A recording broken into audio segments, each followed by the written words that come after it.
স্টুডেন্টরা, তোমরা প্রত্যেকে সাধারণ জ্ঞান অজানার আনন্দ বইয়ের পৃষ্ঠা নাম্বার 20 খোলো।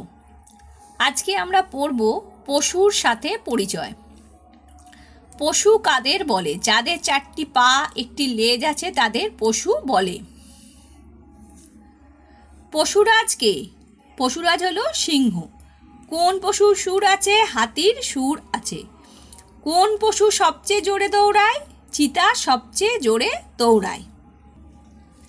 কোন পশুকে মরুভূমির জাহাজ বলা হয়? উটকে মরুভূমির জাহাজ বলা হয়। কোন পশু দাঁড়িয়ে ঘুমায়? ঘোড়া দাঁড়িয়ে ঘুমায়। কোন পশুর নাকের ওপর খড়গ আছে? গন্ডারের নাকের ওপর খড়গ আছে। কোন পশু পেটের থলিতে বাচ্চা রাখে? ক্যাঙারু পেটের থলিতে বাচ্চা রাখে। পরের পৃষ্ঠায় চলে যাব। কোন পশু গাছে গাছে লাফাতে পারে? বানর গাছে গাছে লাফাতে পারে। কোন পশুর গলা খুব লম্বা? জিরাফের গলা লম্বা।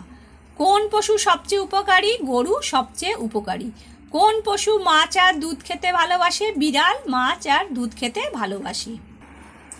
কোন পশু বাড়ি পাহারা দেয়? কুকুর বাড়ি পাহারা দেয়। কোন পশু খেতে ভালোবাসে? ভালুক খেতে ভালোবাসে। কোন পশু খুব চালাক? শিয়াল খুব চালাক। ভারতের জাতীয় পশু কে? ভারতের জাতীয় পশু হলো বাঘ। তোমাদের এই সপ্তাহে এটাই পড়া থাকবে।